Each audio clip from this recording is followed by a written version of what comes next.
కాంగ్రెస్ పాలనలో double bedroom ఇండ్ల పంపిణీలో జరిగిన అవకతవకలపై నిరసనలు వెలువెత్తుతున్నాయి. రేవంత్ ప్రభుత్వంలో సొంతింట కల నెరవేరక బీదలు ప్రాణాలు పోగొట్టుకోవాల్సిన దుస్థితి దాపురించింది. భూపాలపల్లిలో కాంగ్రెస్ ఆ పార్టీ ఎమ్మెల్యేకు వ్యతిరేకంగా నిరసనలు, దీక్షలు కొనసాగుతున్నాయి. ప్రజాపాలన కాదు రేవంత్ది రాక్షస పాలనంటూ బీదలు భగ్గుమంటున్నారు.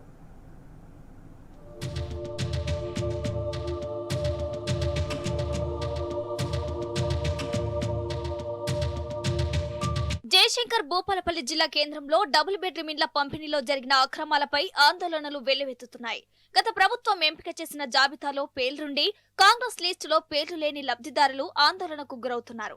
సొంతింటి కల నెరవేరక ఆవేదనతో ప్రాణాలు పోగొట్టుకుంటున్నారు. డబుల్ బెడ్రూమ్ ఇండ్ల పంపిణీలో పాలకులు పారదర్శకత పాటించలేదంటూ పేద ప్రజలు నిరసనలు, దీక్షలకు దిగుతున్నారు. 2 నెలల క్రితం, సంవత్సరం క్రితం అప్లికేషన్లు ఎవరూ లేవు సార్. మమ్మల్ని తీసేయడానికి కారణం ఏంటి? అసలు నైట్ దొంగల్లాగా ఫోన్లు వేసి పట్టాలు ఇవ్వాల్సిన అవసరం ఏముంది? భూపాలపల్లి మున్సిపాలిటీ పరిధిలోని భాస్కర్ గడ్డ ప్రాంతంలో గత బీఆర్ఎస్ ప్రభుత్వం 416 డబుల్ బెడ్రూమ్ ఇండ్లను నిర్మించింది. 2023 అక్టోబర్ 9న నాటి మంత్రి కేటీఆర్ జిల్లా కలెక్టరేట్, ఎస్పీ కార్యాలయంతో పాటు డబుల్ బెడ్రూమ్ ఇండ్లను ప్రారంభించారు. 3 లబ్ధిదారులకు ఇండ్ల పట్టాలను అందజేసి గృహ ప్రవేశాలు కూడా చేయించారు. అయితే అదే సమయంలో ఎన్నికల కోడ్ అమల్లోకి రావడం పేదల సొంతింటి కలపై పిడుగుపాటుగా మారింది. తర్వాత కాంగ్రెస్ ప్రభుత్వం బీదలకు ఇండ్లు ఇవ్వకుండా తీవ్రంగా జాప్యం చేసింది. లబ్ధిదారులు, వారికి అండగా మాజీ ఎమ్మెల్యే గండ్ర వెంకటరమణారెడ్డి సైతం నిరసనలు, దీక్షలు చేసినా ఫలితం లేకుండా పోయింది. కొత్తగా ఎన్నికైన కాంగ్రెస్ ఎమ్మెల్యే గండ్ర సత్యనారాయణరావు పంతం పట్టి మరీ గత ప్రభుత్వం ఎంపిక చేసిన ఏ ఒక్క లబ్ధిదారుడిని కొత్త జాబితాలో చేర్చలేదు. పైగా అధికార పార్టీ నేతల అనుచరులు అనర్హులకు ఇండ్లను కేటాయించారు.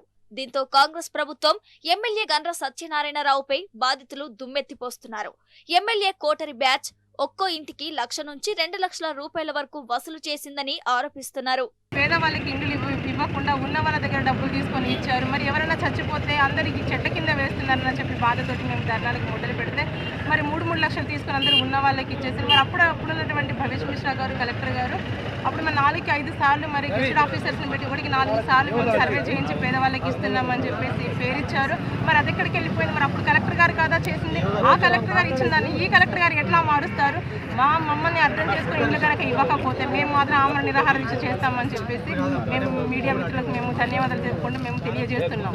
భూపాలపల్లిలో పండ్ల బండితో జీవనం సాగించే సమ్మక్క అనే మహిళ ఇల్లు రాకపోవడం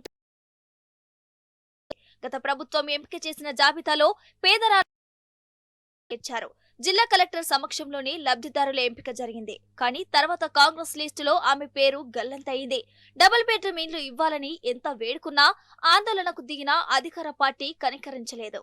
చివరికి సమ్మక్క దహన సంస్కారాలు చేయడానికి అద్దె ఇంటి యజమాని ఒప్పుకోకపోవడంతో ఆమె బిడ్డ ఇంటి వద్ద పూర్తి చేశారు. సమ్మక్క అంత్యక్రియలకు వచ్చిన ఎమ్మెల్యే సత్యనారాయణరావు కాంగ్రెస్ నాయకులు జాబితాలో పేరు చేర్చమని చెప్పినా లిస్టులో పేరు లేదని సమ్మక్క కొడుకు ఆవేదన వ్యక్తం చేస్తున్నాడు. అమ్మాయి అనిపోయినప్పుడు కూడా డబుల్ బెడ్రూమ్ ఇస్తామని ప్రతి ఒక్క రాజకీయ నాయకుడు వచ్చి చెప్తారు. రాత్రి ఫోన్ రాలి ఏం రాలేదు ఎప్పుడు వచ్చి అడుగుతాంటే మీ అమ్మాయి లేదు, పేరు లేదు, అది అంటారు. ఇద్దరు అని చెప్తున్నా కదా, ఇన్ని రోజులు మా అమ్మాయి అనుకోవడానికి కారణం కూడా డబుల్ బెడ్రూమ్. అక్కడ అన్ని ఏజెంది, ప్రతి ఒక్కటి చేసుకుంటేనే వచ్చింది. ఇప్పుడు లిస్ట్ మాకు ఏమైనా ఉంటే తీసుకో. భూపాలపల్లిలోని డబుల్ బెడ్రూమ్ ఇండ్ల పంపిణీ ప్రక్రియ పోలీస్ బందోబస్తు నడుమ జరిగింది. L1, L2, L3 కేటగిరీల జాబితాను విస్మరించి డబ్బులు తీసుకుని కాంగ్రెస్ నాయకులు ఇచ్చిన పేర్లను పరిగణలోకి తీసుకున్నట్లు ఆరోపణలు వెల్లువెత్తుతున్నాయి. ఒక ప్రభుత్వంలో కలెక్టర్ సమక్షంలో ఎంపిక చేసిన పేర్లను మార్చడం సరికాదని మాజీ ఎమ్మెల్యే గండ్ర వెంకటరమణారెడ్డి మండిపడ్డారు.